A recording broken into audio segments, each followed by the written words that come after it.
Shalom jemaat yang terkasih, senang sekali bisa berjumpa Anda kembali. Ibadah masih dijalankan secara online, demikian juga dengan Connect Group.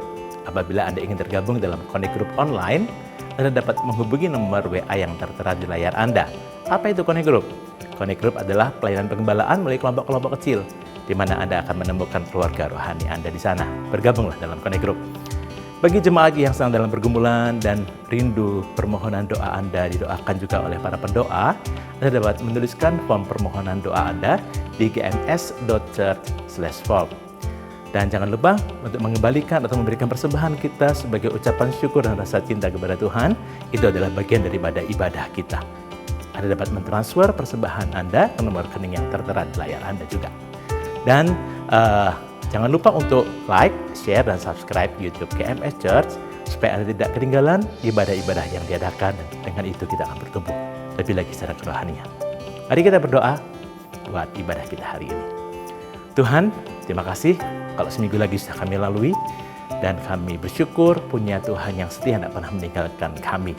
Immanuel, Allah yang menyertai kami. Dan Tuhan, kami hampiri Engkau dengan hati yang haus, hati yang lapar akan Tuhan. Kami percaya berjumpa dengan hadirat-Mu, dengan kuasa-Mu akan mengubahkan kehidupan kami. Kami bersyukur buat ibadah hari ini. Dalam nama Yesus, dengan hati yang haus, kami mau antusias menyambut ibadah hari ini. Dalam nama Yesus Tuhan. Amin. God bless you. Selamat beribadah. Ini tahun di mana Roh Kudus mau upgrade Anda punya status, fungsinya sebagai mitranya. Tuhan ingin kita bertumbuh bersama-sama. Carilah orang yang available untuk sepakat dalam perkara benar dengan diri Anda. Tuhan akan mengirim kepadamu orang-orang yang tanpa wajah, tanpa nama untuk menguatkan Anda. Jawaban kadang-kadang muncul dari tempat tak terduga. Bangun teamwork aja dengan Roh Kudus dulu, lalu bangun tim-tim dalam kehidupan kita dan dalam takut akan Tuhan. Percayalah, breakthrough, terobosan itu akan terjadi bukan dari pedangmu. Tahun ini mari kita percepat diri. Quick to listen, cepat untuk mendengar, lambat untuk berkata-kata, cepat untuk taat, lambat. Atau bahkan kalau bisa jangan berbuat dosa. Satu dari kamu mengalahkan 1000 musuh itu quality, tapi Tuhan tidak berhenti di situ. 2 berlaksa-laksa. Kami mencetuskan bahwa supaya yang datang di sini bukan jadi jemaat akhirnya, tapi semua jadi murid-murid yang berbuah-buah lebat. Gereja Mawar Sharon sekali mengayunkan tombaknya, berdirilah 300 gereja. Mari kita bersatu. Mari kita akselerasi. Sampai 2030 300 gereja ini benar-benar terjadi.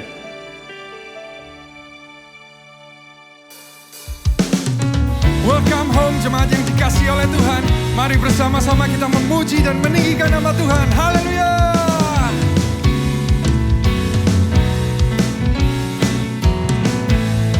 Allah itu baik, sungguh baik bagiku. Ditunjukkannya kasih setianya yang menyediakan yang ku perlukan, menyatakan kebaikan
Allah itu baik, sungguh baik bagiku.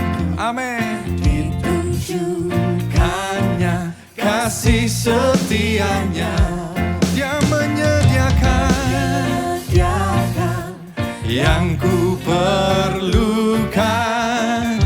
menyatakan kebaikan, menyatakan kebaikan, menyatakan kebaikannya pada. Mari lambaikan tanganmu bersama, katakan kasih setianya tak pernah berubah, dulu, sekarang, dan selamanya.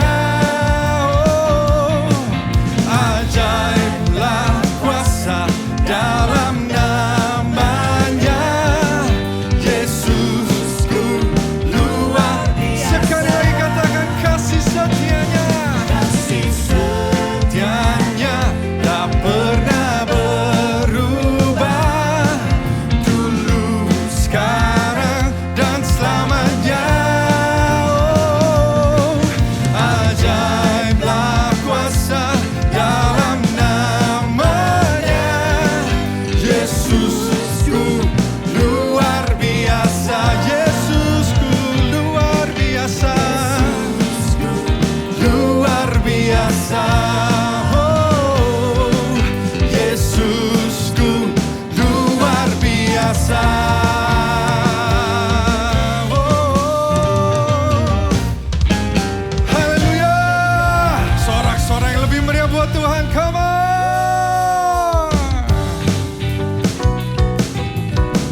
Haleluya.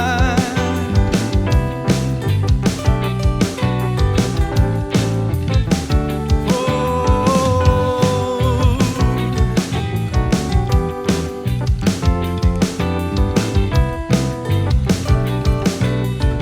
bersama-sama nyanyikan.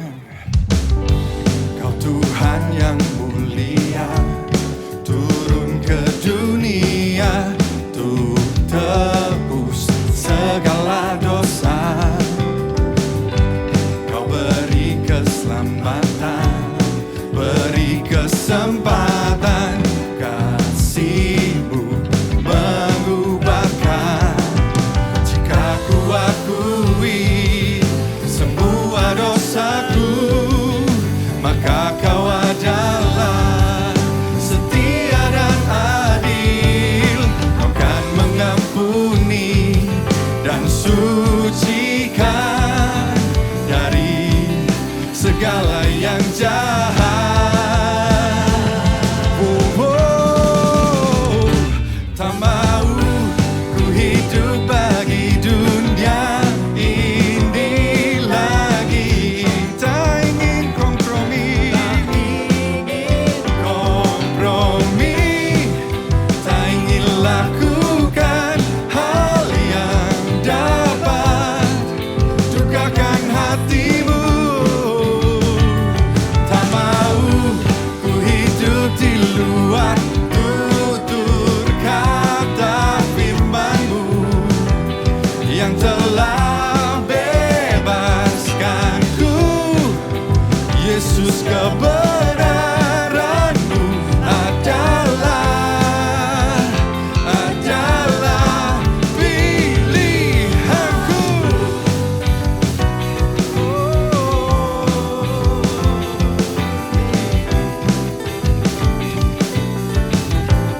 Kau pilihanku, Tuhan.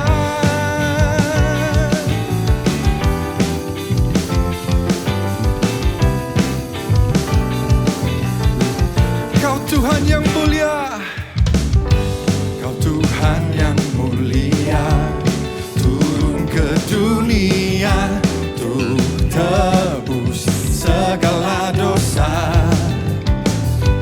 Kau beri keselamatan, beri kesempatan, kasih-Mu mengubahkan.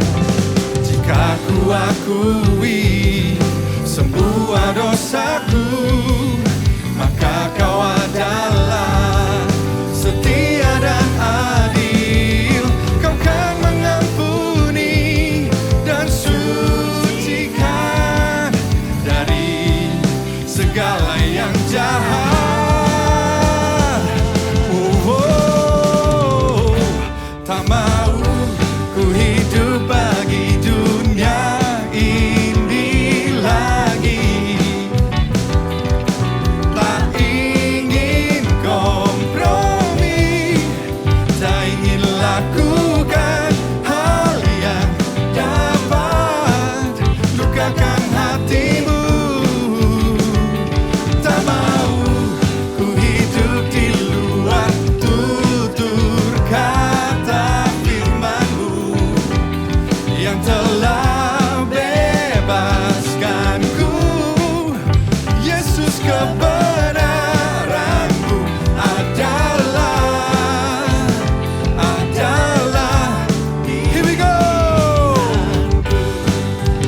dunia ini lagi.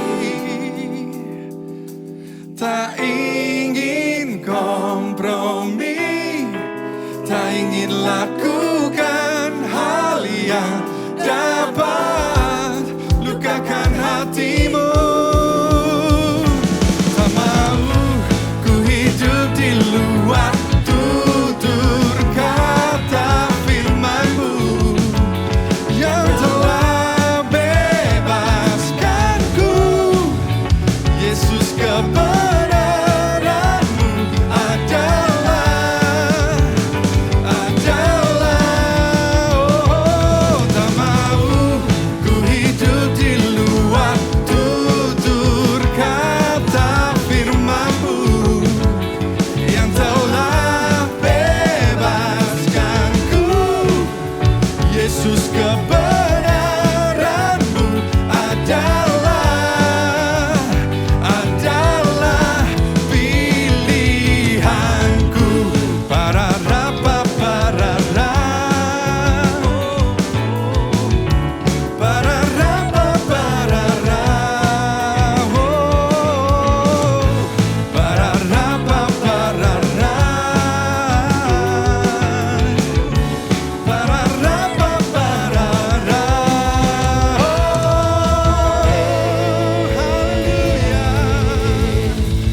Haleluya. Haleluya, kami bersuka cita karena Engkau Tuhan. Kami bawa hati kami mau mendekat, menyembah Engkau. Biar Engkau disenangkan atas pujian kami Tuhan. Thank you Jesus.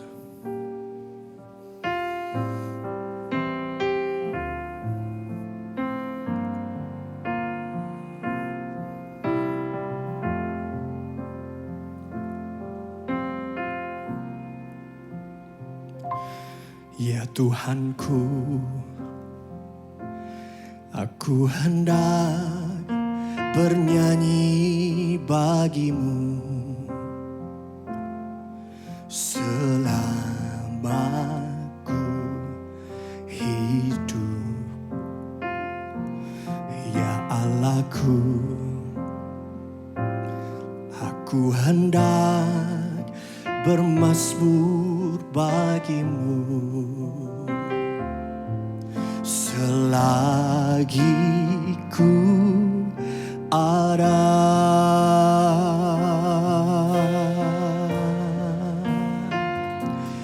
Ya Tuhanku,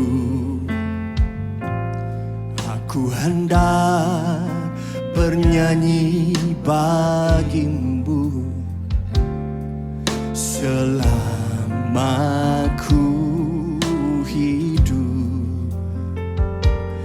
Ya Allahku, aku hendak bermazmur bagi-Mu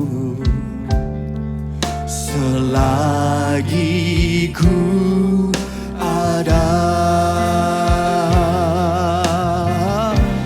Inilah yang ku renungkan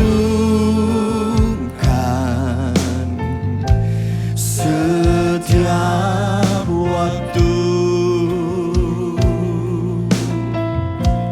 Nyanyian pujian dan pengagungan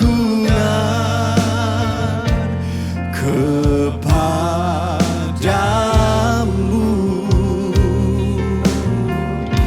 Biarlah manis kau dengar Tuhan, manis kau dengar Tuhan, dan hatiku bersuka karena-Mu. Kami naikkan pujian ini Tuhan. Ya Tuhanku, aku hendak bernyanyi bagi-Mu selama ku hidup. Ya Allahku, aku hendak bermazmur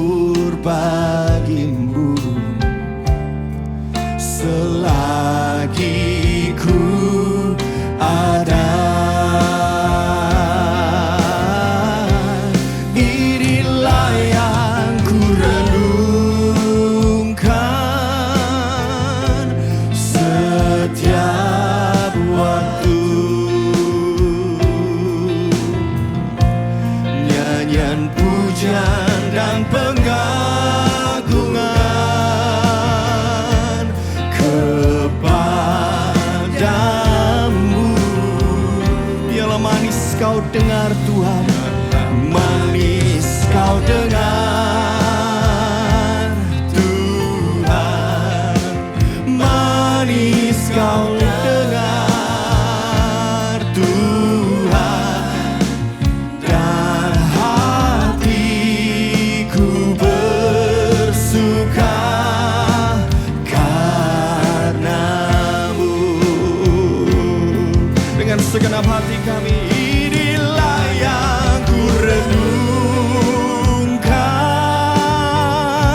setiap waktu.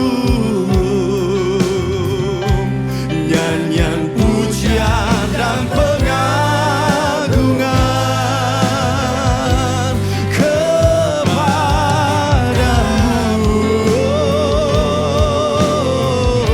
Biarlah manis kau dengar Tuhan, manis kau dengar Tuhan, dan hatiku bersuka karenamu. Inilah yang ku renungkan Tuhan, inilah yang ku renungkan setiap waktu. Nyanyian pujian dan pengagungan kepadamu, kepadamu Tuhan. Biarlah manis kau dengar Tuhan, manis kau dengar Tuhan, dan hatiku bersuka karenamu. Biarlah manis kau dengar Tuhan, biarlah manis kau dengar Tuhan, manis kau dengar Tuhan, dan hatiku bersuka karenamu. Biarlah manis kau dengar Tuhan Yesus, oh biarlah manis kau dengar Tuhan, manis kau dengar Tuhan, dan hatiku bersuka karenamu, dan hatiku bersuka, dan hatiku bersuka, dan hatiku, dan hatiku bersuka, dan hatiku bersuka karenamu.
sukacitaku, nyanyianku bagimu.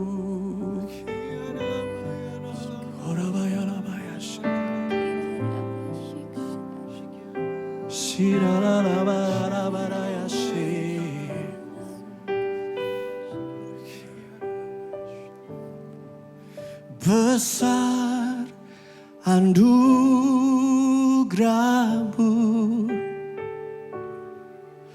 berlimpah kasih-Mu, semakin hari semakin bertambah,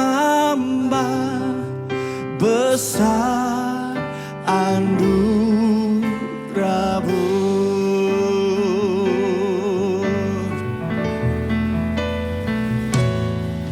Ku ada sebagai mana ku ada, berdiri menghadap tahta-Mu Bapa. Semua karena anugerah-Mu yang telah selamatkanku.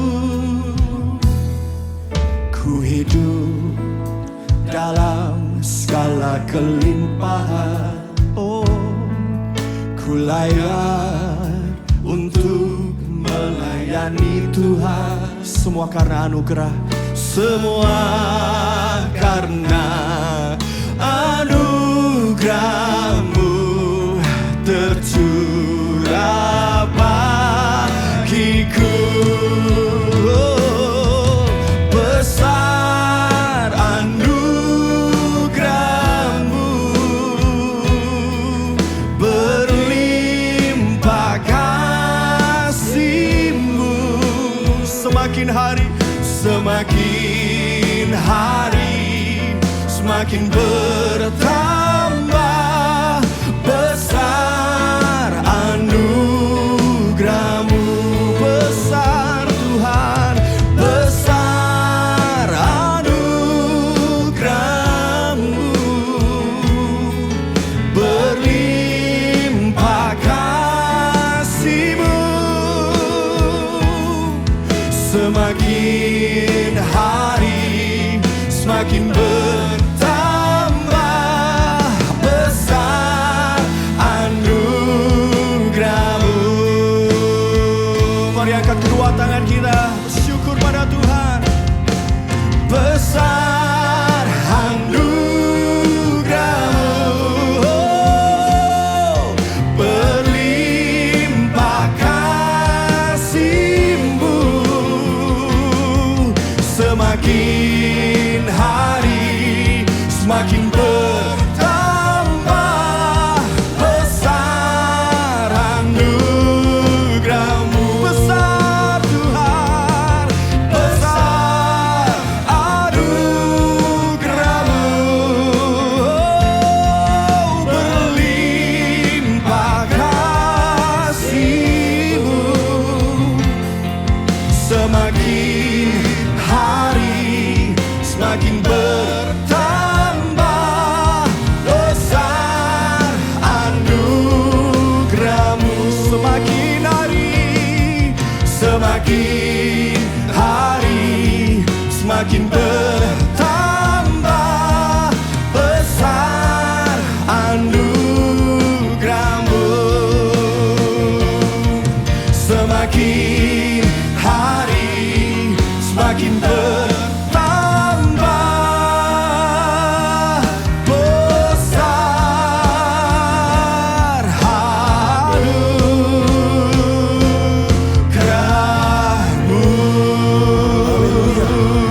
Haleluya Tuhan.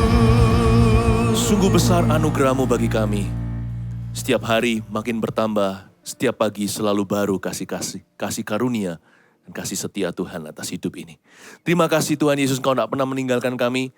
Di saat up dan down, Tuhan selalu ada di sana bagi setiap kita. Terima kasih Bapa, Engkau sungguh Bapa sorgawi yang terkasih. Berkati anak-anak-Mu, putra-putrimu, umat jemaat-Mu. Dalam nama Yesus. Haleluya. Amin. Shalom semua jemaat yang terkasih, jemaat Kristus yang tersayang. Apa kabar semuanya? Percaya Tuhan memelihara Anda semua.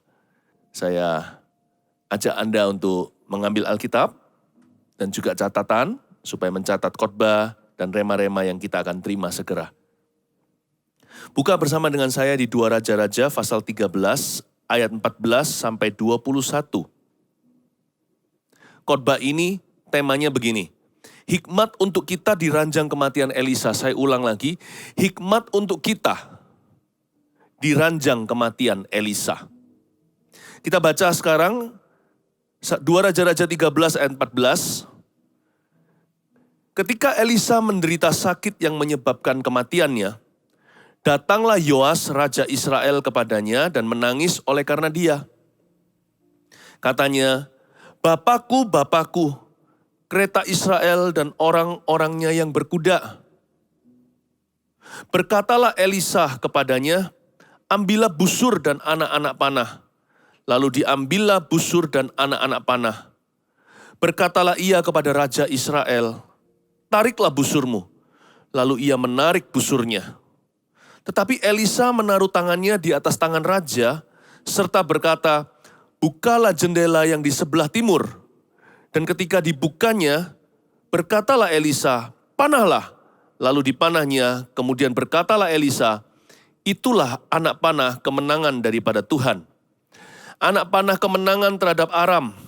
Engkau akan mengalahkan Aram di Afek sampai habis lenyap." Sesudah itu berkatalah ia, "Ambillah anak-anak panah itu." Lalu diambilnya, setelah diambilnya berkatalah Elisa kepada raja Israel, "Pukulkanlah itu ke tanah." Lalu dipukulkannya lah 3 kali, kemudian ia berhenti. Tetapi gusarlah abdi Allah itu kepadanya serta berkata, "Seharusnya engkau memukul 5 atau 6 kali. Dengan berbuat demikian engkau akan memukul Aram sampai habis lenyap. Tetapi sekarang hanya 3 kali saja engkau akan memukul Aram." Sesudah itu matilah Elisa. Lalu ia dikuburkan. Adapun gerombolan Moab sering memasuki negeri itu pada pergantian tahun. Pada suatu kali orang sedang menguburkan mayat, ketika mereka melihat gerombolan datang. Dicampakkanlah mereka mayat itu ke dalam kubur Elisa, lalu pergi. Dan demi mayat itu kena kepada tulang-tulang Elisa, maka hiduplah ia kembali dan bangun berdiri. Mari kita berdoa sekali lagi. Tuhan Yesus, beri kami pewahyuan yang segar dan hikmat kehidupan, agar masing-masing kami bisa belajar hikmat apa untuk kita di ranjang kematian Elisa. Agar kami tidak seorang pun menyia-nyiakan hidup ini dan setiap kesempatan yang Tuhan beri. Sembunyikan hamba-Mu di balik salib Yesus, supaya hamba-Mu bisa berterus terang memberitakan Injil dan mengajarkan firman. Dalam nama Tuhan Yesus, amin. Kita ulang lagi sekarang di ayat 14, ketika Elisa menderita sakit yang menyebabkan kematiannya. Pada saat ini, 60 tahun telah berlalu setelah Elisa diurapi oleh mentornya, yaitu Elia. Untuk sementara waktu, setelah Elisa banyak beraksi dan melakukan berbagai macam mujizat, beberapa pasal sebelumnya, dia selalu menjadi bahan pembicaraan. Tetapi untuk satu kurun waktu, sebelum pasal ini terjadi, Elisa sempat tidak terdengar lagi. Sadarkah Anda bahwa Elisa sudah masuk dalam retirement atau sudah pensiun dari ministry? Kita bisa pensiun dari pelayanan, kita bisa pensiun dari pekerjaan, atau peran dan posisi bahkan. Tapi urapan tuh gak bisa pensiun. Pengaruh tidak bisa berhenti. Vitalitas rohani harus dijaga. Coba lihat Elisa. Pada saat ini kurang lebih umurnya sudah 80 tahun sekian sebelum menjelang kematian. Tapi kakek tua ini yang dulu pernah menjadi a young man of God, seorang pemuda yang berapi-api, tetap sampai akhir hayatnya, hidupnya berdampak buat orang lain, bahkan bagi seorang raja.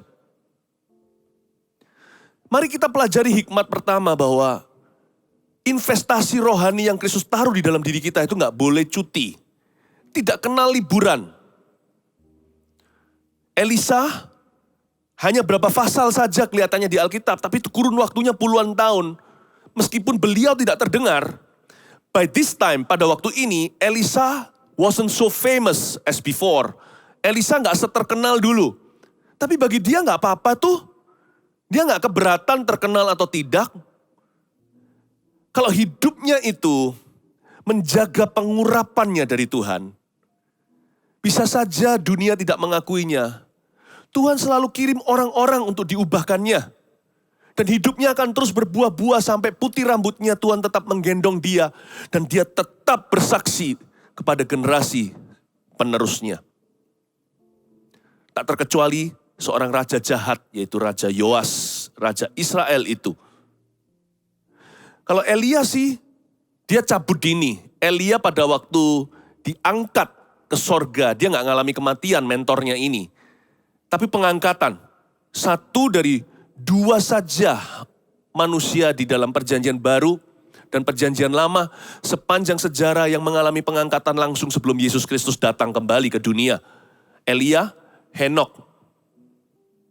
Nah, Elia ini diangkat cukup awal, di usia sekitar 30-an. Jadi jauh dengan Elisa yang matinya umur 80 sekian. Sepertiga atau seperempat. Tuhan itu punya rencana berbeda-beda ya, padahal Elia, Elisa itu selalu disebut berdampingan.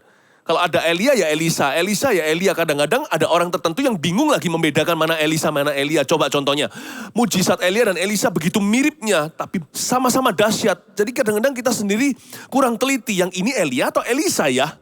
Janda Sarfat contohnya.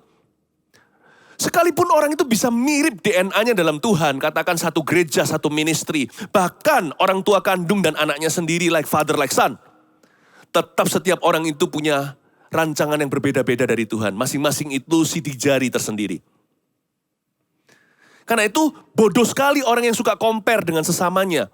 Yang suka membandingkan lalu menyombongkan hati atau minder. Atau merasa rendah diri. Nggak perlu. Elia dan Elisa itu beda. Elia sama-sama hamba Allah. Elisa juga. Nggak ada yang salah. Dua-dua sama-sama berkenan di hati Tuhan. Dalam kelebihan dan kelemahan mereka. Namun Elia cabut dari dunia ini secara supra alami. Elisa cabut dari hidup ini secara alami, yaitu lewat sakit penyakit. Apakah dia berdosa? Dia kena tulah. Kita nggak usah imani sakit penyakit. Itu bisa datang sendiri. Kalau mau imani itu sembuh. Kalau kita mau doakan orang lain, gak usah doakan untuk dia mati. Karena cepat lambat itu akan terjadi. Tapi Elisa tidak berdosa apa-apa. Buktinya urapannya sampai kuburan loh. Mayat kena tulangnya aja bangkit kembali. Tapi dia menderita sakit yang menyebabkan kematiannya. Be humble my friend, Anda dan saya. Saya juga gak tahu nanti akhir hayat saya seperti apa. Saya mati damai di atas ranjang saya, atau di rumah sakit, atau saya ngalami sesuatu. Kita nggak pernah tahu. Jangan cepat adili, hakimi orang lain kalau dia mengalami sesuatu, itu pasti karena Tuhan hukum dia. Yang penting hidup itu dinilai dari buahnya. Akhir ajal, akhir hayat seseorang itu tinggal cara gimana Tuhan memanggil nomornya. Elisa nggak salah apa-apa. Urapannya dahsyat hingga pada akhir hayatnya. Tapi dia menderita sakit, check out-nya dia secara alami. Tapi Tuhan sayang sama dia. Jadi jangan suka tuduh orang kalau sakit, wah Tuhan meninggalkanmu. Atau dia mengalami sesuatu pencobaan hidup, kita berkata Tuhan sudah tidak beserta. Malah justru bawa Tuhan Yesus. Di gunung dibawa, di lembah dibawa, hingga lembah kematian kekelaman pun bawa Tuhan. Jangan pernah tinggalkan Tuhan. Apa yang bisa memisahkan kita dari kasih Kristus? Malaikat, setan, dunia, apa yang di bawah bumi, apa yang di langit, penderitaan, pedang, penganiayaan, harta, kekayaan, manusia. Tidak ada yang bisa memisahkan kita dari kasih Kristus. Yang penting hubungan kita dengan Tuhan beres. Gak usah takut apapun yang terjadi, Tuhan pegang kendali. Itu hikmat pada yang kita bisa terima di ranjang kematian Elisa. Lebih banyak manfaat melihat orang di akhir hidupnya daripada kita pergi ke pesta pora. Di mana orang lupa. Karena cenderung manusia di dunia ini tendensinya adalah berpikir bahwa dia bisa hidup selamanya di bumi. Tapi waktu kita kemaisongan contohnya, atau kebaktian penghiburan, perkabungan, kebaktian duka cita, bela sungkawa, ketika seseorang kehilangan seseorang yang dia cinta, kita jadi berpikir suatu hari kita pun akan kehilangan seseorang, atau suatu hari kita yang dipanggil oleh Tuhan. Membuat kita refleksi dan bisa desiring atau merindukan hati yang bijaksana menghitung hari. Ajarku punya hati berhikmat mengikutmu. Itulah hikmat yang kita bisa terima di ranjang kematian Elisa. Ternyata Tuhan itu punya cara sendiri-sendiri dengan setiap hambanya dan setiap kita, Anda dan saya. Dan satu hal lagi yang kita bisa pelajari baru di ayat 14a. Ketika Elisa menderita sakit yang menyebabkan kematiannya, bahwa pemakaian Tuhan itu adalah anugerah atau kasih karunia. Elisa mujizatnya banyak.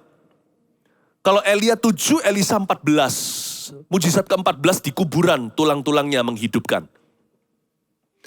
Tapi kalau Anda selidiki dan perhatikan dengan seksama, ada satu waktu Elisa seolah-olah nggak dipakai oleh Tuhan. Hidupnya berpengaruh, tapi mujizat tidak terjadi.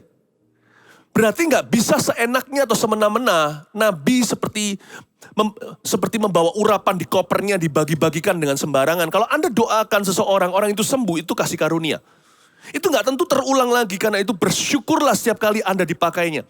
Dan rendah hatilah setiap kali sebelum Allah memakaimu, katakan pakai aku lagi, use me. Kalau hari ini kita masih bisa memberi ke ladang misi dalam bentuk harta duniawi, tidak ada garansi atau jaminan next time Anda bisa memberi lagi. Dan setiap kali sebelum Anda memberikan persembahan kepada Tuhan, baik itu mempersembahkan atau mengembalikan, be humble enough. Rendah hatilah untuk berkata, Tuhan, thank you untuk kesempatan ini. Ketika Anda bisa mencintai, bahkan bukan dipakai Tuhan dengan cara gimana, tapi mendatangkan rasa kasih sayang kepada keluarga. Anda bisa peluk istri, atau istri peluk suami, atau orang tua peluk anak, atau anak bisa cium papa mamanya dan sebagainya. Atau kakak dengan adiknya bisa saling menguatkan. Bisa juga saling having fun, bisa menikmati company atau menikmati berbarengan. Bisa bonding bersama. Anggaplah itu kasih karunia anugerah, sebab tidak ada garansi ada next time. Saya juga menerapkan hal yang sama. Setiap kali saya berkhotbah, saya berikan semuanya, all out.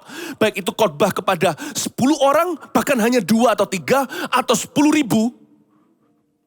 Baik itu ketemu langsung ataupun online secara begini.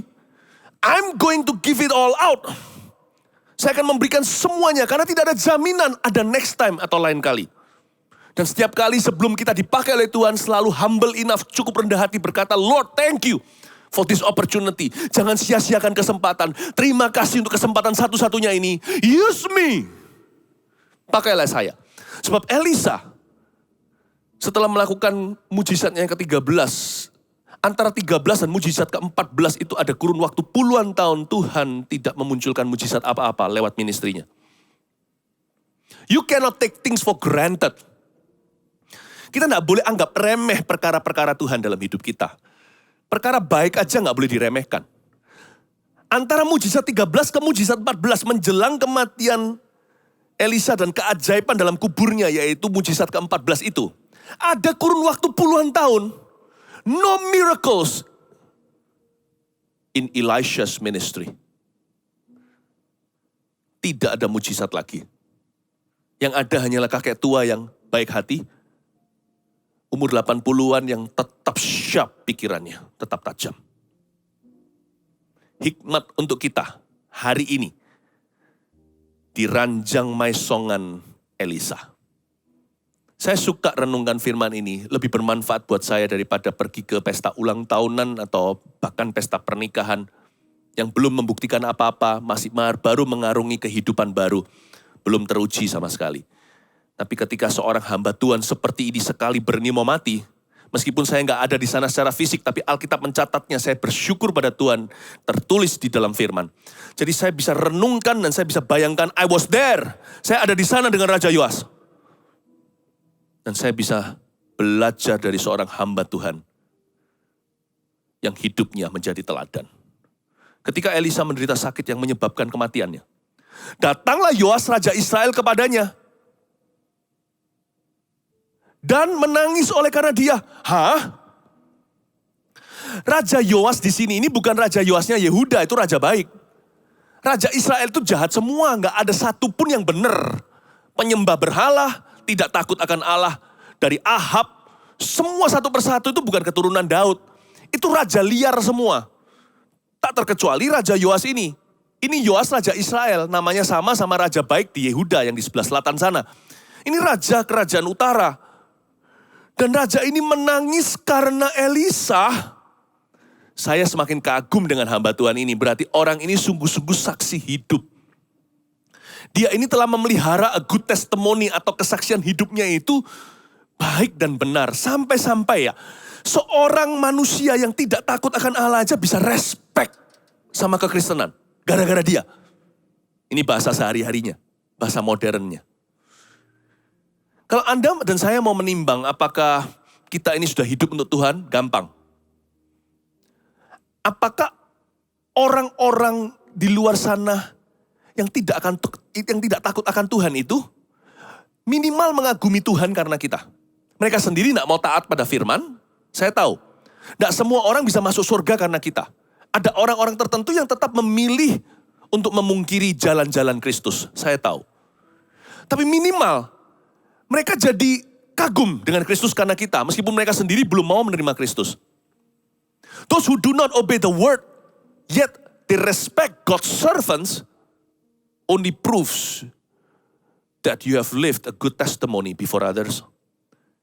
Jikalau kita hari ini berada di sekeliling orang-orang yang tidak takut akan Tuhan, memilih untuk hidup di luar firman, namun mereka bisa menghargai hamba-hamba Tuhan, anak-anak Tuhan, itu berarti gerejanya telah menjadi terang mercusuar dan telah menjadi garam bagi sekelilingnya.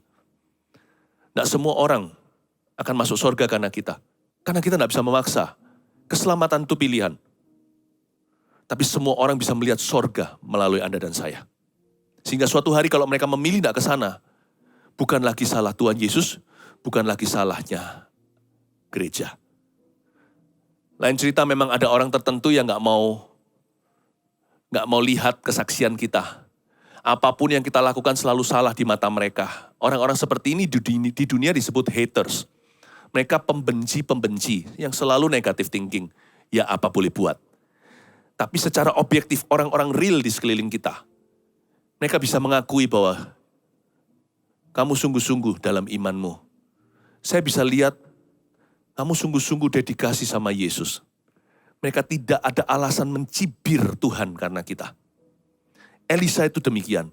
Sampai Raja Yoas yang begitu bobrok moralnya, yang begitu jahat hatinya aja, bisa menangisi seorang pendeta zaman perjanjian lama. Menangisi seorang Kristen zaman perjanjian lama. Dia menangis lalu dia katanya, Bapakku, kereta Israel dan orang-orangnya yang berkuda. Dia menyebut Elisa sebagai bapakku, father. Dan dia meratapinya sebagai kereta Israel yang segera pergi dan orang-orang yang berkuda. Sebab di pasal nggak usah dibuka, 2 Raja-Raja pasal 13 juga, tapi di ayat 7-nya, berapa ayat sebelumnya, dijelaskan bahwa di Israel tinggal sedikit kereta. Sebab tidak ada laskar ditinggalkan pada Yoas, selain dari 50 Yoahas, raja-raja sebelumnya, selain dari 50 orang berkuda.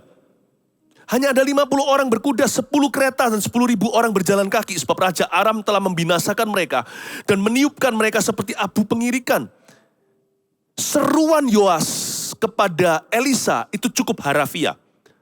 Kalau kau pergi, siapa yang melindungi negeri ini? Kami hanya punya 50 orang berkuda, 10 kereta. Engkaulah kereta Israel dan orang-orang yang berkuda. Engkau lebih daripada perlindungan militer atas bangsa ini. Yoas bisa mengakui hikmatnya Elisa itu mutakhir. Strategi perangnya membuat raja-raja menang tanpa kereta. Bahkan Elisa terkenal juga kupingnya Ada di mana-mana. Ini intelnya Tuhan. Raja tertentu ingin menghadang bangsa Israel. Gak pernah ketemu.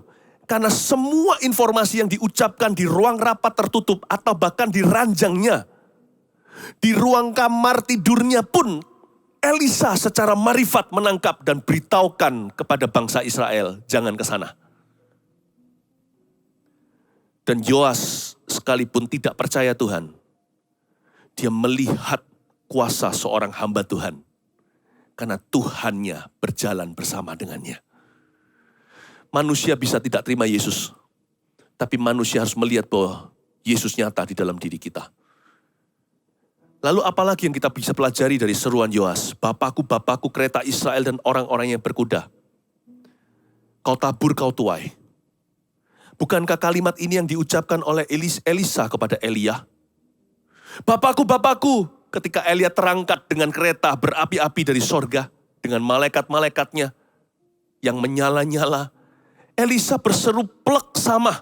Bapakku, Bapakku, kereta Israel dan orang-orang yang berkuda. Apakah ini kebetulan Yoas mengutipkah dia dari kalimat Elisa kepada mentornya? Mungkin juga. Karena cerita Elisa pasti dicatat. Kan kita tahu kejadian itu. Pada waktu Elia diangkatkan setiap perhentian, setiap transit, di Gilgal, Bethel, Jericho sampai sungai Yordan selalu ada berapa nabi, 50 nabi yang kepo rohani. Hei, tahu nggak hari ini Elia akan diangkat daripadamu Elisa? Aku tahu, diamlah. Elisa pasti cerita sama mereka karena ini nabi adalah golongannya. Dan itu pasti tersebar dari mulut ke mulut, bahkan mungkin tertulis pula. Karena Elisa punya sekolah kenabian. Dan mungkin sampai terdengar ke Raja Israel di sebelah utara. Lalu raja ini mengucapkan hal yang sama ketika Elia terangkat. Sekarang giliran sebelum Elisa menjelang kematian. Maksudnya apa? Apa yang kau tabur di hidup ini, semasa hidupmu akan kembali di ranjang kematianmu. Akan numpuk suatu hari, baik yang baik maupun yang buruk akan numpuk di kepala Anda sebelum Tuhan memanggil nomormu. Untuk menghadap tahta pengadilannya, untuk menerima upah atau hukuman kekal. Tergantung bagaimana kita hidup di dunia ini. Tergantung posisi berdiri kita secara iman di hadapan Tuhan. Bapakku, Bapakku, déjà vu. Bahasa Perancisnya begitu. Rasanya pernah terjadi ini, aku pernah dengar kalimat ini. Tentunya karena Elisa mengucapkan pada Elia, mentornya ketika mentornya itu naik ke sorga. Sekarang giliran sebelum dia dipanggil ke sorga, lewat ranjang kematian. Hal yang sama dia ucapkan dulu semasa hidupnya, di masa mudanya, diucapkan di masa tua menjelang kematiannya. What you sow in this life, you will reap in the afterlife. Apa yang kita tabur di hidup ini akan kita tuai di kehidupan yang akan datang. Setelah kematian, bahkan sebelum itu lebih dini lagi, apa yang kita tabur di masa muda atau selama hidup kita ini akan kita tumpuk nanti di hari kematian kita. We either die in shame or die in glory. Antara kita akan mati dalam rasa malu dan penyesalan yang tinggi atau kita mati di dalam glory. Makanya ada pepatah, Paulus mengatakan begini, karena bagiku hidup adalah Kristus, mati adalah keuntungan. Mati itu baru keuntungan kalau hidup adalah Kristus. Kalau kita nabur Kristus, mati baru keuntungan. Mati itu adalah kengerian jikalau bukan Kristus yang kita taburkan dalam hidup ini. Namun kedagingan, dosa, nafsu yang berujung pada maut, sebab upah dosa ialah maut. Itulah hikmat untuk kita di ranjang kematian Elisa. Ayat 15 berkatalah Elisa kepadanya, ambillah busur dan anak-anak panah. Sebelum mati Elisa ngomong sama raja ini, ambil busur dan anak panah. Itu perkara kecil, raja-raja zaman dulu. Sebelum mereka jadi raja, pangeran aja hingga hari ini. Mereka yang blue blood atau berdarah biru bangsawan pasti tahu archery. Pasti tahu polo mungkin kalau di Inggris. Permainan dengan kuda. Mereka ada sport-sport. Bermain anggar katakanlah. Ambil busur dan anak panah, perkara kecil. Dia dari kecil, umur 5 sudah ngerti bagaimana tarik busur. Tapi ada perbedaannya kali ini. Berkatalah ia kepada Raja Israel. Ini pelajaran terakhir dari Elisa di ranjang kematiannya. Tariklah busurmu. Lalu ia menarik busurnya kan, narik begini. Waktu tarik busurnya, tangan Elisa yang sudah renta sekali, tetapi Elisa menaruh tangannya di atas tangan raja. Ditaruh di atas tangannya raja.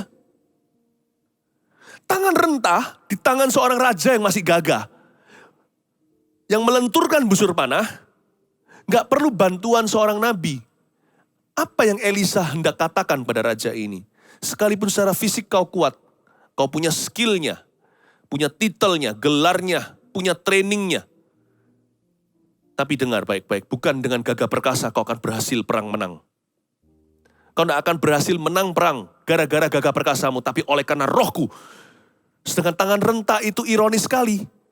Yang ditaruh di atas tangannya sang raja tersebut, yang sudah mahir dengan panahnya, dengan bergetar-getar, dengan gemetar mungkin Parkinson ada. Dia sudah gemetaran di situ, bahkan mungkin badannya udah kedinginan, selimuti beberapa lapis pun tidak mempan. Dia berkata, kamu menang perang, bukan karena tanganmu raja, tapi karena tangan rentaku yang dipenuhi Roh Kudus. Ingatlah, Bapak Ibu Saudara, dalam hidup ini, belajar dari ujung hidup Elisa, bahwa hidup ini berhasil, bukan karena gagah perkasa, tapi karena roh Tuhan yang memberi kita kekuatan. Lalu ayat 17, serta berkata, bukalah jendela yang di sebelah timur, dan ketika dibukanya berkatalah Elisa, panahlah. Lalu dipanahnya itu, kemudian berkatalah Elisa.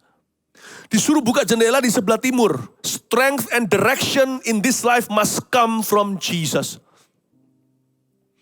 Kekuatan dan arah hidup harus datang dari Yesus Kristus. Gak peduli kita ini titelnya apa, gelarnya apa, kita punya koneksi sama siapa, pejabat kali, orang-orang yang berpengaruh. Mungkin kita punya tampang fasilidah, kita punya modal kerja.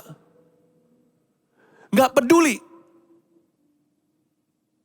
Jangan remehkan tangan rentah. Karena bagi orang-orang yang memiliki sesuatu, dan orang-orang berpengaruh, dan yang punya andalan-andalan kehidupan kecuali Tuhan, Tuhan dianggap tangan rentah. Alkitab ini dianggap tangan rentah. Dianggap ini orang tua yang sudah tidak relevan bagi kita hari ini. Tahu apa sih the Bible ini? Masa ngerti duniaku? Khotbah dianggap sesuatu yang tidak perlu. Masuk hadirat Tuhan dianggap pengangguran. Time is money, bukan? Ngapain buang waktu 1 jam? Yesus berkata pada murid-muridnya, tidak sanggupkah kau berjaga-jaga dengan aku? Sejam saja. Buat apa kita di sana? Lalu dengarkan pujian, nyanyi-nyanyi. Emangnya karaoke rohani? Belum lagi bahasa lidah. Dianggap kegilaan. Dianggap kefanatikan. Ini tidak ada artinya. Hanyalah berupa bla bla bla, katakanlah. Seperti orang dunia kalau berkata bla bla bla itu artinya tidak ada artinya. Artinya ya sudah dan seterusnya. Bahasa lidah itu gunanya apa? Justru apa yang kau anggap rentah itulah dalam kelemahanmu lah kekuatan Tuhan sempurna. Justru orang kuat ditangkap Tuhan dalam kekuatannya dan Tuhan permalukan mereka. Tuhan permalukan orang yang merasa dirinya berhikmat. Dan Tuhan memilih yang dianggap bodoh oleh dunia. Anda akan terkejut solusi kehidupan dan promosi. Dan bahkan penyertaan Tuhan, Tuhan letakkan bukan pada sini kekuatanmu, tapi pada lutut doamu. Ini hanya mengerjakan mesinnya saja. Ini hanyalah rodanya. Tapi tenaga bensinnya itu dari lutut ini. Yang bersujud di tata Allah dan berkata, aku lemah tapi engkau kuat. Gak tentu orang yang cakep, bunga sekolah nanti pernikahannya bahagia. Orang yang dijelek-jelekkan, dibuat cemoohan sama teman-temannya, dibully karena rupanya. Bahkan ada nama-nama julukan yang tidak enak didengar, yang biasanya demeaning atau biasanya mempermalukan secara fisik orang itu. Justru orang itu pernikahannya langgeng, bahagia, dapat pasangan yang cinta dia. Dan apapun yang diperbuatnya, Mazmur 1 selalu berhasil dan buahnya selalu ada setiap musimnya dan tidak layu daunnya. You be very surprised. Life has too many twists. Hidup ini banyak sekali belokan-belokan yang tidak terduga. Banyak sekali tikungan-tikungan yang tidak kau rencanakan. Elisa menaruh tangannya di atas tangan raja. Tangan renta itulah ternyata kunci mujizatnya. Dia berkata, bukan karena kamu dari kecil, hai pangeran yang jadi raja, kamu berhasil karena kamu punya busur itu kuat, atau karena kamu hebat. It's because of my hand. Karena tanganku. Karena Roh Kudus menyertaimu. Bukalah jendela yang sebelah timur. Disuruh buka sebelah timur. Selain daripada memang kaum Aram itu tinggalnya di sebelah timur, di mana Yoas berasal. Sebelah timur dari mana Yoas tinggal. Bukalah jendela sebelah timur. Always ask the Lord for direction. Tuhan akan melakukan sesuatu tanpa memberitahu dulu kepada para nabinya. Alkitab berkata, sebelum raja-raja pergi berperang selalu ada imam berdiri di depan dan meniupkan sangkakala lalu memberikan ceramah. Direction comes from the word.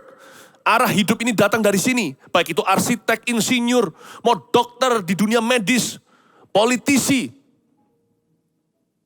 apalagi pendeta. Mahasiswa juga mau tahu arah hidupnya apa. Banyak renungkan perkataan Tuhan supaya Anda jelas, supaya jernih. Ini nurani. Untuk tahu aku harus ke kanan atau kiri supaya kita bisa simpulkan sendiri. Bersama dengan Roh Kudus kita bisa. Ibu rumah tangga, karyawan, pemilik perusahaan. Remember this. Direction comes from the Lord. Arah hidup itu datang dari Tuhan. Jangan asal kita lakukan yang kita inginkan. Selalu berkata, Tuhan bukan kehendakku tapi kehendakmu yang jadi.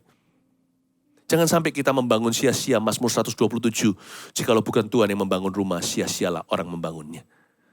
Saya paling takut untuk mengarahkan hidup sendiri. Bukan berarti saya tidak berani mengambil keputusan. Biasanya orang yang takut mengarahkan hidup sendiri. Orang yang paling berani mengambil keputusan dalam hidupan. Saya tidak ajarkan bahwa direction datang dari Tuhan itu berarti kita pelin-pelan. Tidak.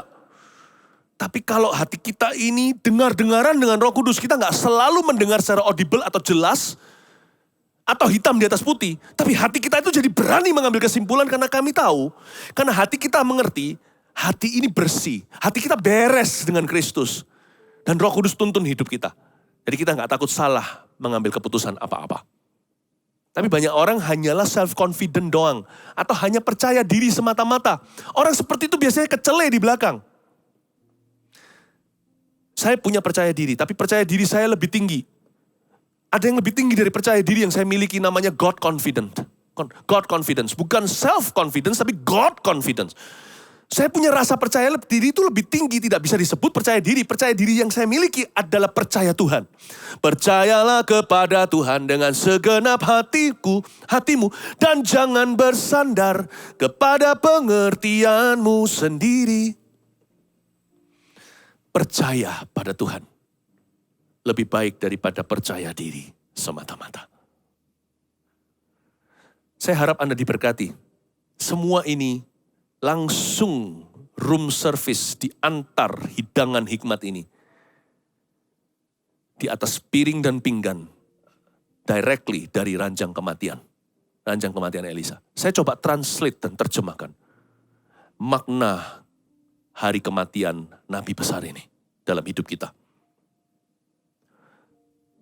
Panahlah, lalu dipanahnya. Kemudian berkatalah Elisa di ayat 17b, itulah anak panah kemenangan daripada Tuhan.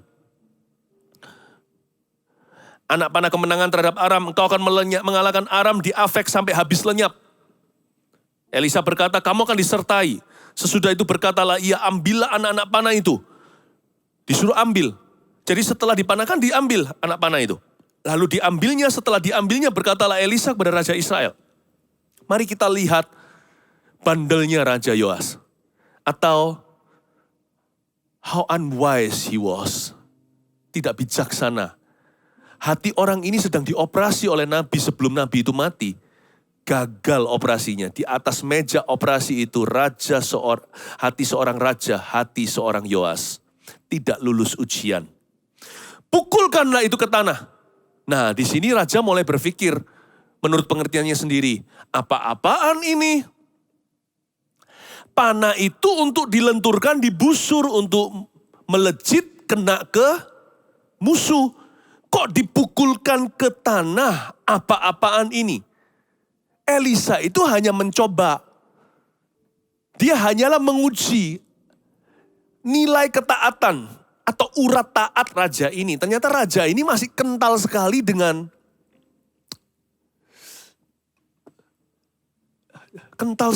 pengertiannya sendiri. Sedangkan Tuhan itu kalau memberi kita pengertian itu selalu full atau komplit, akal, budi. Tuhan kasih kita akal, tapi Tuhan kasih kita budi. Nggak hanya budi tulus seperti merpati, tapi bodoh sekali dan dibodohi. Akalnya harus ada, cerdik seperti ular, tapi budinya itu tulus seperti merpati. Tapi raja ini memilih untuk mengerti sesuai pemahaman sendiri. Dia bersandar pada pengertiannya sendiri. Seperti tadi yang saya nyanyikan.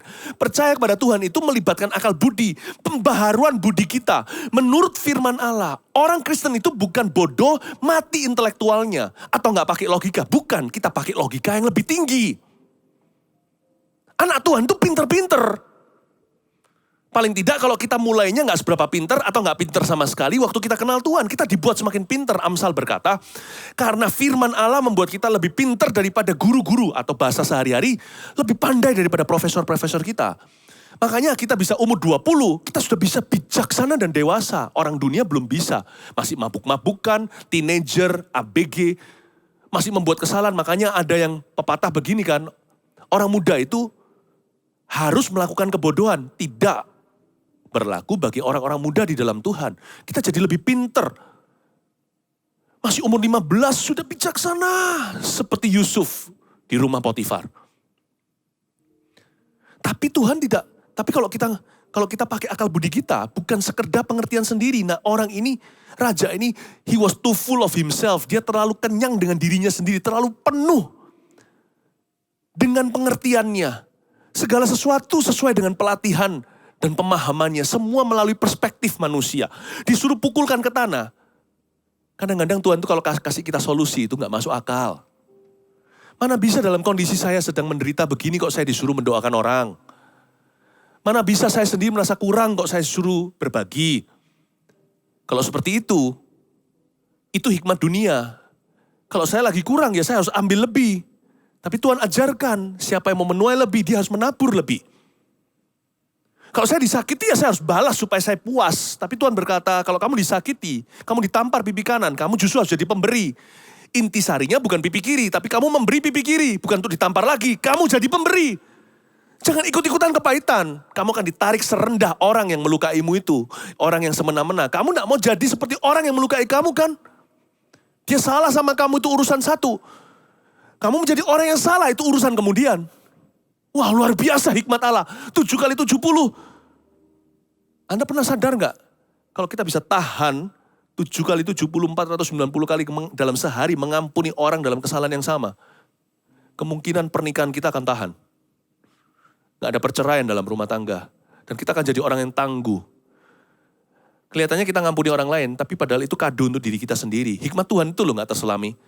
Orang yang bisa ngampuni 490 kali, gak mustahil sih, mana mungkin. Kita ada waktu 24 jam ampuni seseorang 490 kali.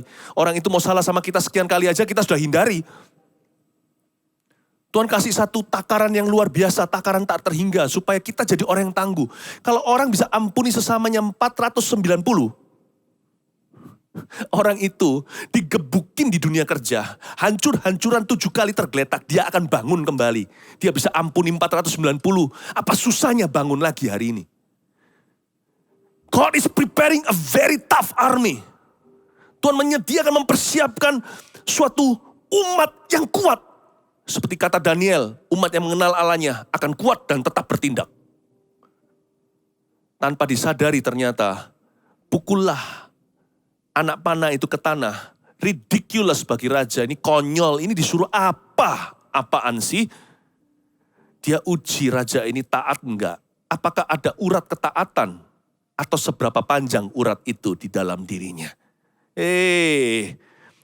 Lalu dipukulkannya 3 kali, kemudian ia berhenti. Setengah hati. Dia lakukan itu hanya karena sungkan sama Nabi. Ini raja terlalu banyak sungkan kanan kiri. Ini orang gak tegas, makanya dia gak bisa memimpin untuk cukup lama. Atau dia gak bisa mendatangkan kemenangan bagi bangsa pilihan Allah. Tapi gusarlah abdi Allah itu kepadanya serta berkata ayat 19. Seharusnya engkau memukul 5 atau 6 kali. Kan ini kamu pukul Aram bukan? Kenapa kamu sungkan pukul Aram? Kamu tidak boleh lakukan itu karena sungkan padaku. Masih terlalu banyak noda takut akan manusia di dadamu. Ngapain kamu sungkan sama Nabi? Atau mungkin siapa tahu kamu sungkan sama orang Aram ya. Seperti nenek moyangmu yang memberontak sama Tuhan. Seperti Saul juga, bukan? Saul itu kan membebaskan Raja Amalek. Itu yang jadi alasan kenapa kerajaan itu terkoyak dari dirinya. Raja Agag. Samuel datang dengar mbek-mbek. Apa-apaan nih? Bukankah sudah kusuruh? Bukankah Tuhan sudah perintahkan tumpahkan semuanya? Tumpas maksudnya. Iya, tapi raja ini sungkan.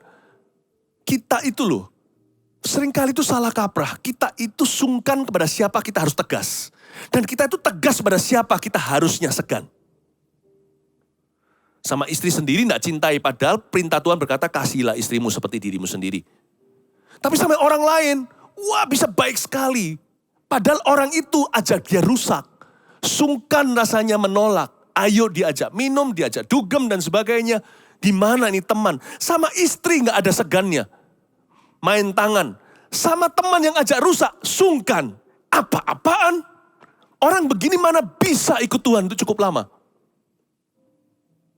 Kamu sungkan sama Nabi atau kamu sungkan sama Raja Aram? Bukankah Tuhan perintahkan pukul? Mestinya 5-6 kali kamu pukul, cuma 3 kali kamu puas. Jangan-jangan kamu mau bebaskan ya, seperti Raja Agag dibebaskan oleh Saul yang tidak taat pada Tuhan. Ada gak di sini orang yang sungkan? Ya aku sungkan sih, gimana ya? Gak bisa nolak. Ya gimana, aku tetap ada di pergaulan ini. Karena kenapa? Ya gimana ya, semua orang di kantor ya. Berapa teman-teman lama di situ dan sebagainya. Anda rela korbankan diri dan kerohanianmu.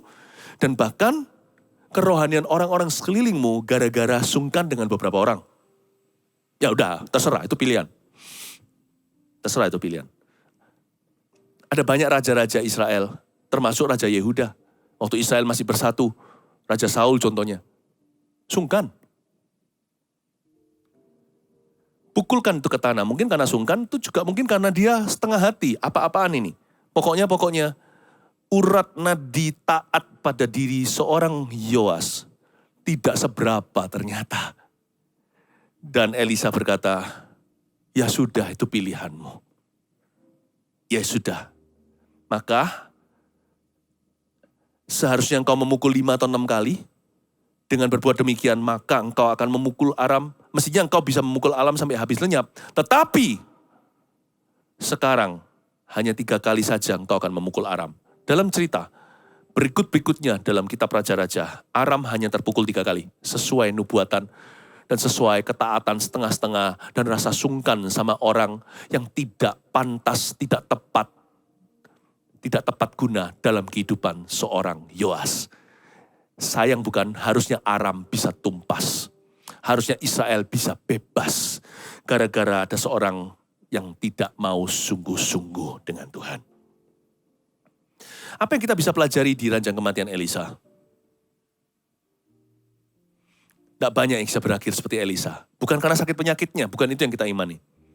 Dia berakhir dengan kuat. He ended strong. Jangan hanya targetnya ending well. Aku ingin mencapai garis finish, yaitu iya.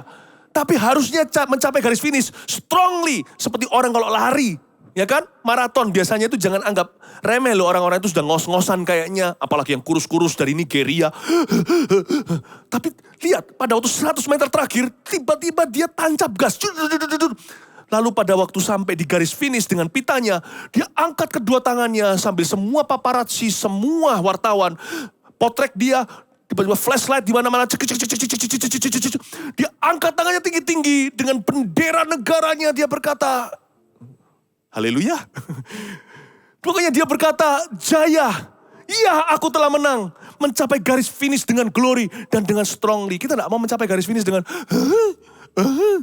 dengan asma-asma dan dengan meringik-ringik. We want to end well. We want to end strong.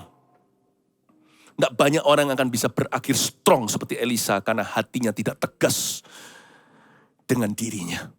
Seperti Yoas. Saya mau tegas sejak saya muda. Dari awal, saya ajarkan kepada orang-orang muda, pacaran sekali untuk menikah. Aku udah pacaran 7 kali gimana? Bisakah aku pacaran 7 kali, 70 kali? Dan Tuhan ampuni. Ya udah, kalau 7 kali, anggaplah yang ke-8 yang pertama kali. Udah jangan main-main lagi. Sekali untuk menikah. Tegas. Saya tahu jelas di mana Tuhan tempatkan saya akan di situ. Saya tidak akan karena sungkan dengan orang, saya masuk kepada pergaulan yang akan merusak kebiasaan baik saya. Saya ngerti kepada siapa saya berasosiasi. Saya paham itu. Saya harus tegas. Karena hidup itu hanya satu koin. Anda pakai untuk beli sesuatu, ya habislah untuk itu. I want to end strong. I want to finish strongly. Saya mau berakhir dengan kuat. Sesudah itu matilah Elisa ayat 20. Lalu ia dikuburkan. Sedih hati saya waktu baca ayat 20 ini. Saya rasa, aduh, sayang ya bapakku. Adapun gerombolan Moab sering memasuki negeri itu pada pergantian tahun. Di saat matinya Elisa, dia dikuburkan, masuk gerombolan Moab. Padahal yang dilawan oleh Israel adalah Aram. Moab yang masuk. Ini bukan bangsa yang ditakuti, bangsa yang tak terduga. Hikmatnya gini ya, kalau Anda mau jaga itu jaga totalitas. Jangan setengah-setengah, hanya jaga terhadap dosa tertentu. Jaga itu terhadap dosa apapun. Apapun juga. Sebab kalau tidak Aram yang masuk, Moab bisa masuk. Kalau Moab tidak masuk, Amon nanti masuk. Nanti Amalek masuk, nanti Filistin masuk. Tapi di ayat 20 ini ada sesuatu untuk kita pertimbangkan. Apapun profesi kita. Apalagi kalau kita semuanya ini percaya bahwa kita dipanggil oleh Tuhan untuk memuridkan bangsa-bangsa. Minimal untuk Injil dan juga untuk hidup dan karirmu. Sesudah itu matilah Elisa. Di hari dia mati dan dikuburkan, masuklah gerombolan Moab. Catat ini. The departure of a good leader is usually the arrival of a new enemy. Perginya seorang pemimpin yang baik, biasanya adalah datangnya musuh yang baru. The departure of God's servant, biasanya perginya seorang hamba Tuhan, adalah pintu masuk roh-roh jahat. Itulah sebabnya dari sejak muda saya terapkan ini bagi diri saya sendiri. Dalam segala sesuatu. Dan apapun yang saya lakukan dalam nama ini, dalam kebenaran ini, saya lakukan secara sungguh hati dan sedini mungkin. Siapkan pengganti sebelum semuanya terlambat. Itulah sebabnya seorang ayah harus rajin didik anaknya dalam takut akan Tuhan. Itulah seorang dalam pelayanan harus langsung pikirannya memuridkan. Bukan hanya melakukan semuanya dia seorang diri. Pikiran kita harus memuridkan. Memuridkan secara dini. Yesus Kristus ketika di Galilea, setelah dibaptis di sungai Yordan, yang pertama dia lakukan bukan sembuhkan orang kusta, bangkitkan orang mati. Memang mujizat pertama adalah mengubah air menjadi anggur di Kana. Tetapi yang Tuhan lakukan tugas ke-1, bukan naik ke kayu salib. Itu nanti 3,5 tahun kemudian. Yang pertama Tuhan lakukan adalah setelah berdoa syafaat semalaman, dia pilih 12 muridnya yang disebutnya sebagai rasul-rasul. Kalau saya berkata, siapkan pengganti, bukan berarti Anda mau pergi. Tidak pernah terlalu dini, sekalipun kita masih hidup seperti Elisa, kalau Tuhan izinkan hingga 80 tahun. Siapkan pengganti. Kalau Anda dalam dunia kerja, training mereka, latih. Jangan hanya jadi pemimpin yang suruh-suruh dan perintah-perintah, manajer yang buruk itu. Manajer aja harus melatih di bawahnya. Ada 2 macam manajemen. Manajer yang hanya menyuruh orang ciptakan sistem tapi tidak pernah melatih manusia. Tapi ada manajemen yang menciptakan sistem, dia menunjukkan teladan lalu melatih orang. Sebab dia tahu bahwa sistem tetap dijalankan oleh manusia. Apalagi kalau direksi. Apalagi kalau owner. Dan kalau Anda memiliki keluarga, Anda owner keluarga itu. Apalagi kalau kepalanya, kepala keluarga yakni suami. Rajin-rajinlah turunkan ilmu ke anak-anakmu. Kasih tanggung jawab, jangan dimarahi melulu. Jangan ditangkap saja ketika mereka berbuat salah. Jangan jadi polisinya, jadilah mentor yang baik. Sebab setiap saat apapun terjadi di keluargamu, tidak hanya ada Anda seorang atau hanya satu pemimpinnya. Anda melahirkan pemimpin-pemimpin. Melahirkan pemimpin selalu menjadi nafas hidup saya. Semoga juga menjadi nafas hidupmu. Hidup Anda sekalian. Kenapa? Karena Tuhan itu demikian. Tuhan menjadi teladan. Yang pertama dia lakukan, dia pilih 12 murid-muridnya. Itu pun masih ada satu yang meninggalkan dia, Yudas Iskariot namanya. Sesudah matilah Elisa, dikuburkan, gerombolan Moab berdatangan. Remember, any departure of a good servant of the Lord, of a good leader, could be an arrival for a bunch of new enemies. Bisa menjadi kedatangan musuh-musuh yang tidak terduga. Moab contohnya. Jadi jangan berpikir hanya untuk lifetime atau masa hidupmu. Inilah hikmat yang kita bisa petik di ranjang kematian Elisa. Elisa sendiri punya loh. Meskipun dia tidak punya Elia seperti Elia punya Elisa. Elisa gak punya siapa, Gehazi juga gak jadi. Tapi Elisa punya sekolah nabi. Dan ahli teologi juga percaya di antara sekolah nabi itu juga ada nabi-nabi yang kita kenal di perjanjian lama. Tak usah sebut nama. Elisa punya banyak penerus. Namun demikian lihat, dia mempersiapkan dari sejak awal, sejak masa mudanya. Dari sejak dia pengangkatannya atau pengurapan Elisa pada waktu Elia terangkat ke sorga, dia terima jubah. Itu sudah ada persinggahan, ada 50 nabi yang jadi hopeng atau jadi sahabat karib atau teman baiknya Elisa. Tentunya orang-orang itu yang selalu beserta dengan Elisa. Cerita-cerita mujizat Elisa lakukan. Di antaranya kan ada kapak mengapung. Ketika nabi-nabi mau bangun rumah, mau babat alas, mau buka hutan, bahwa Elisa dukung mereka, silahkan untuk buat rumah hunian. Mereka mau buat perumahan. Pada waktu itu Elisa pergi dengan mereka, salah satu kapaknya jatuh. Elisa temukan secara ajaib. Lihat itu, Elisa dikelilingi oleh nabi-nabi yang dia ajari.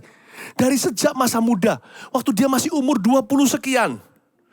Baru saja jadi young man yang diurapi oleh Elia, terima jubah, dia langsung mengumpulkan orang-orang yang akan dilatih di dalam karunia-karunia profetik yang bisa jadi berkat seterusnya untuk bangsa Israel. Don't forget, nafas hidupmu dan nafas hidupku adalah membangkitkan pemimpin, menjadikan orang, melatih manusia, memuridkan bangsa-bangsa. Dimulai dari rumah Anda, si kecil-kecil itu, yang sudah gak terlalu kecil mungkin sudah besar. Tidak ada kata terlambat selama mereka masih memanggil Anda ayah atau mama. Terakhir, ayat 21, pada suatu kali orang sedang menguburkan mayat. Ketika mereka melihat gerombolan datang, dicampakkan merekalah mayat itu ke dalam kubur Elisa, lalu pergi. Dan demi mayat ini kena kepada tulang Elisa, maka hiduplah ia kembali dan bangun berdiri. Tuhan itu indah ya. Siapa bilang Tuhan itu fair? Kalau mau main fair-fairan, gak bisa dong. Ada satu orang Tuhan kasih 1 talenta, 2 sama 5 kan gak fair. Tapi Tuhan kan yang tahu kemampuan masing-masing kita. Tuhan tahu batas-batas masing-masing kita. Tuhan paling mengerti isi hati kita. Kalau mau bicara soal fair, ya kita semua harus masuk neraka. Tuhan mau kasih seorang hamba pukul 9 direkrut oleh dia, sekian dinar, jam 12, 3, jam 6 sore juga, urusan Tuhan. Tuhan gak harus fair dengan standar manusia. Tapi Tuhan itu adil. God is not fair, God may not be fair, but God is always just. Tuhan gak tentu fair menurut standar kita, tapi Tuhan itu selalu adil. Dan dia paling mengerti yang terbaik untuk anak-anaknya. Disinilah Elia dan Elisa sama-sama dimuliakan. Kalau orang itu seumur hidupnya adalah Kristus, matinya adalah keuntungan. Kalau Elia, dia dimuliakan saat pengangkatan. Elisa dimuliakan setelah kematian. Elijah was glorified at his departure, but Elisha was glorified after his death. After his departure. Elia diangkat, turun jubah. Elisa mati, masuk kuburan, tulangnya menghidupkan secara gak sengaja. Tuhan itu adalah Allah orang hidup. Dan kalau hidup kita adalah Kristus, nanti waktu mati, catat ini, yang diuntungkan bukan kita karena kita sudah pergi ke Tuhan. Yang diuntungkan adalah orang-orang setelah kita. Tahukah kenapa disebut mati orang-orang yang hidupnya bagi Kristus adalah keuntungan? Yang diuntungkan adalah keluarganya. orang-orang di sekitarnya, yang kenal dia, teman-temannya, gerejanya, pekerjaannya. Kita mau suatu hari bukan hanya pergi kepada Tuhan untuk menerima pahala, tapi kita mau meninggalkan pahala untuk orang-orang berikutnya setelah kita. Saya tidak berkata ini supaya kita mati. Saya berkata ini supaya kita hidup.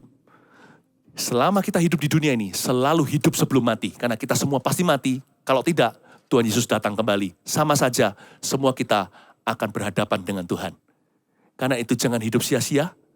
Kalau hidupmu adalah Kristus, matimu adalah keuntungan. Jangan mati dulu. Masih panjang umur. Masih banyak tugas-tugas Anda dan saya. Tapi jangan hidup sia-sia. Sebab Tuhan mau memakai kehidupanmu secara luar biasa. Inilah hikmat untuk kita di ranjang kematian Elisa. Mari kita hidup bagi Kristus. Suatu hari mati kita adalah keuntungan. Ajarku menghitung hari-hari agar hatiku beroleh bijaksana. Haleluya, haleluya. Ajar kami Tuhan menghitung hari-hari agar kami beroleh hati bijaksana.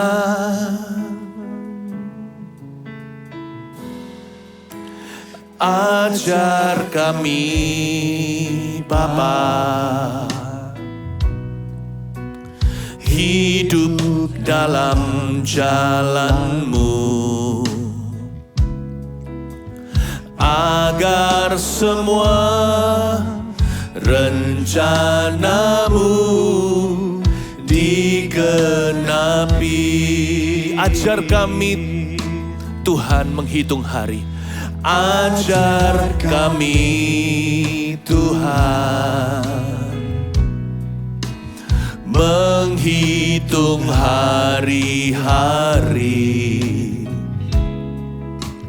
agar kami beroleh hati bijaksana.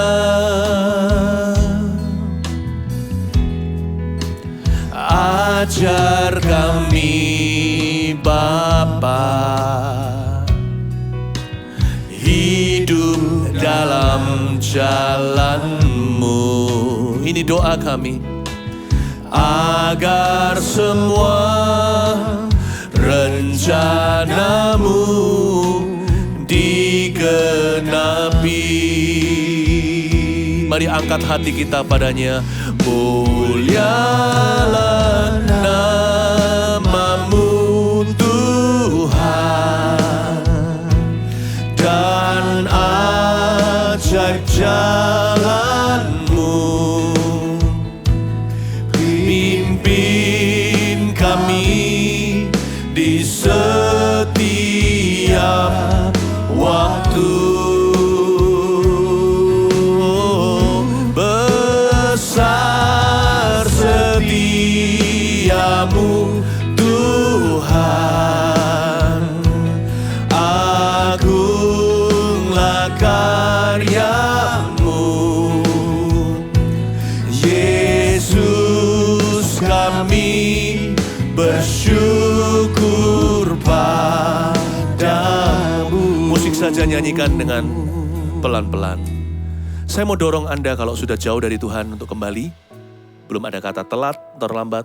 Ingat Musa, dia baru dipanggil Tuhan ketika sudah jadi kakek-kakek tua umur 80 tahun. Membebaskan orang Israel, tidak ada kata too late dalam kamus Tuhan. Yang penting Anda hidup baru. Kalau Anda sudah mundur dari Kristus. Dan bagi Anda sekalian yang juga sudah, yang sekian lama mendengar Injil, tidak pernah membuat sebuah keputusan, Anda tidak yakin akan hidup kekal. Saya ajak kita untuk melihat ke atas, memandang kepada Tuhan Yesus, dan meminta pengampunan dosa. Meminta Tuhan memberikan pembaruan, dan meminta nama kita tertulis dalam kitab kehidupan. Kalau Anda belum yakin akan keselamatan, untuk menerima hidup kekal, sekarang, hari ini juga, di akhir pekan ini, adalah menjadi hari besarmu. Kalau Anda sudah mundur atau belum pernah terima Kristus, gak peduli apapun agama Anda, bahkan yang Kristen pun bukan jaminan kalau KTP-an. Sekarang waktunya. Letakkan tanganmu di dadamu, saya akan doakan. kalau itu Anda. Tidak ada jarak dalam hadirat Tuhan. Sekalipun kita beda ruangan, satu hadirat Allah. Tahukah Anda? Tuhan mendengar doa kita. Letakkan tangan di dadamu dan katakan, Tuhan Yesus, masuklah dalam hatiku. Tuhan, ampuni dosaku. Beriku hidup baru. Bawa aku mendekat kepadamu. Tuhan, tuliskan namaku di kitab kehidupan sekarang. Supaya aku memperoleh hidup yang kekal. Dan agar hidupku di dunia ini tidak kusia-siakan.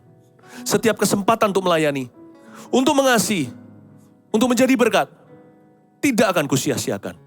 Dengan anugerah Tuhan, aku bisa hidup bagi Kristus. Terima kasih Tuhan. Sekarang ku terima Engkau. Engkau yang mati bagiku dan bangkit pada hari ketiga. Engkau hidup di dalamku. Dalam nama Yesus. Amin. Haleluya. Anda membuat keputusan yang paling mulia. Sadarkah Anda? Haleluya. Selamat untuk orang-orang yang sudah diselamatkan oleh Tuhan. Yakinlah. Jangan ragu lagi. Mulai hari ini isi hatimu dengan firman Allah. Berikutnya saya mau doakan untuk orang-orang yang dalam pelayanan. Atau Anda dalam pekerjaan. Anda punya posisi untuk memimpin. Bagi saya sendiri, saya seorang pendeta, seorang hamba Tuhan. Saya hanya punya dua. Saya punya dua asa dalam hidup kita, dua semangat. Yang pertama-tama tentunya saya mau melihat anak-anak kandung saya hidup dalam kebenaran. Yang berikutnya, saya ingin membangkitkan hamba-hamba Tuhan. Karena saya seorang hamba Tuhan. Saya ingin hidupku dari masa muda sekarang hingga masa tua, kalau Tuhan izinkan nanti, terus menerus membangkitkan pemimpin-pemimpin, membangkitkan para rasul, rasul-rasul, nabi-nabi, gembala-gembala, guru-guru dan penginjil-penginjil. Bahkan di dalam segala bidang, bukan hanya yang full-timer saja. Saya ingin menularkan asa atau semangat ini kepada Anda supaya Anda tidak putus asa dalam memimpin orang lain dan memimpin dirimu sendiri. Bangkitkan, dimulai dari rumah Anda. Bangkitkan orang-orang yang ada di dalam pelayanan. Kalau Anda adalah seorang CG leader, kelompok kecil, pemimpin, cell group, atau pemimpin lebih dari itu. Kalau Anda diberi kesempatan melayani, bangkitkan orang. Believe in people. Believe in people. Don't just believe in yourself, believe in people. Dan kalau Anda kurang percaya diri, waktu Anda percaya pada orang lain, Anda akan semakin percaya diri. Saya jamin itu, karena saya alami. Bangkitkan orang-orang. Saya ajak Anda untuk ulurkan tangan ke depan, di depan layar, di depan Anda itu, yaitu ini adalah konteks iman kita. Saya berdoa agar Tuhan mengurapi kita semua menjadi seorang discipler. Ya Tuhan, terima kasih ya Tuhan Yesus. Seperti Elisa ya Tuhan, seperti Elisa ya Tuhan. Kami ingin ya Tuhan Yesus menjadi orang-orang yang membangkitkan para pemimpin ya Tuhan. Terima kasih ya Tuhan Yesus. Kami tahu ya Tuhan, jikalau suatu hari giliran kami, tentunya masih panjang nanti kami imani. Suatu hari waktu kami pergi gilirannya, kalau Tuhan belum datang, maka tempat kami berpijak ini tidak hampa. Akan bermunculan orang-orang yang lebih baik dari kami. Orang-orang yang lebih hebat. Orang-orang yang lebih mengasihi Tuhan, lebih pintar. Ya Tuhan, orang-orang yang lebih kompeten ya Tuhan Yesus. Baik dalam pelayanan, baik dalam pekerjaan kami, tidak akan berakhir di selokan. Karena kerajaan Tuhan tidak berpusat pada manusia, tetapi pada murid-murid Kristus yang silih berganti selalu berdatangan. Dan kami berdoa supaya Engkau berikan kepada kami keberhasilan juga di rumah kami untuk bisa memuridkan orang-orang sendiri. Keluarga, suami istri, anak-anaknya. Hamba berdoa di dalam nama Yesus Tuhan. Semangat ini aku tularkan saat ini waktu semua mengulurkan tangan. Terimalah urapan baru untuk memuridkan. Tidak perlu kita ke sekolah teologi, tidak perlu kita pandai atau fasih berbicara. Yang penting tulus hati, Tuhan yang mampukan. Yang penting apa adanya. Yang kita ajarkan tidak perlu banyak berkata-kata. Bahkan 75% lewat teladan, 25% hanyalah statement-statement sederhana. Hamba berdoa itu mengubah orang. Bangkitkan pemimpin-pemimpin di akhir zaman yang takut akan Tuhan di dalam gerejamu, melalui gerejamu. Dan pakai tangan-tangan ini untuk menuai para pemimpin. Ya Tuhan, dimulai dari rumah mereka. Dalam nama Yesus Kristus, haleluya. Mari letakkan tangan kita di dada kita semua, kita ajar kami Tuhan. Come on now. Menghitung hari-hari agar kami beroleh hati bijaksana sana.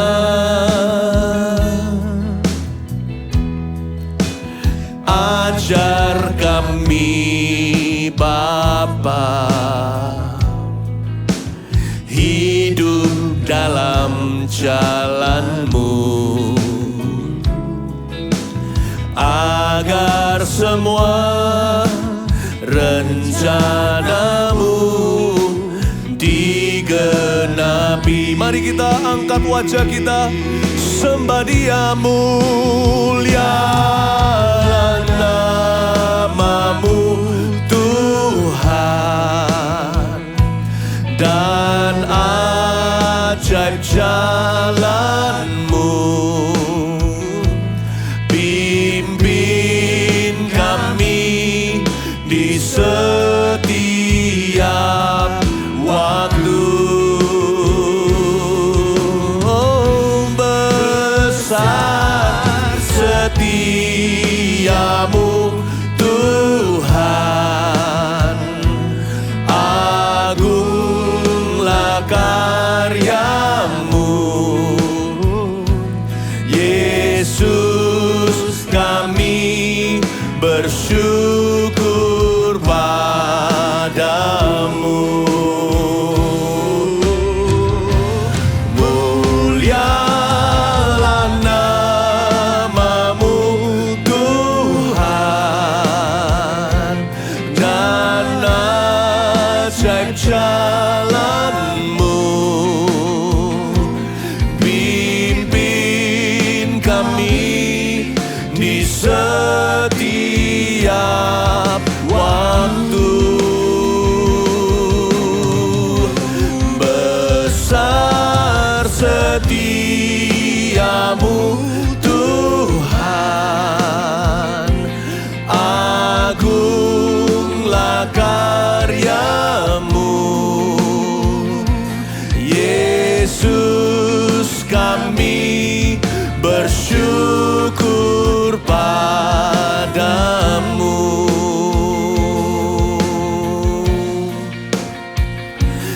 Yesus, kami bersyukur padamu. Mari kita angkat kedua tangan kita. Yesus, kami bersyukur padamu. Yesus, kami bersyukur padamu. Syukur kami panjatkan, terimalah korban pujian kami, dan terima kasih untuk ibadah yang menghidupkan. Thank you Tuhan Yesus. Hari ini kami lebih hidup daripada minggu lalu, daripada kemarin dulu. Kami lebih hidup hari ini karena firman-Mu. Tuhan, berkati umat-Mu dengan damai sejahtera, panjang umur, tubuh yang sehat, dan pekerjaan mereka diberkati, terjadi terobosan ilahi. Keluarga mereka, ya Tuhan, Kau berikan kasih pemulihan, roh pengampunan. Terimalah berkat semua ini dari Allah Bapa-Mu yang tercinta, dari Tuhan Yesus yang Maha Kasih, dan dari Roh Kudus yang penuh dengan kuasa menyertai-Mu, jemaat Tuhan, dari sekarang sampai Maranatha. Dalam nama Yesus, amin. Love you.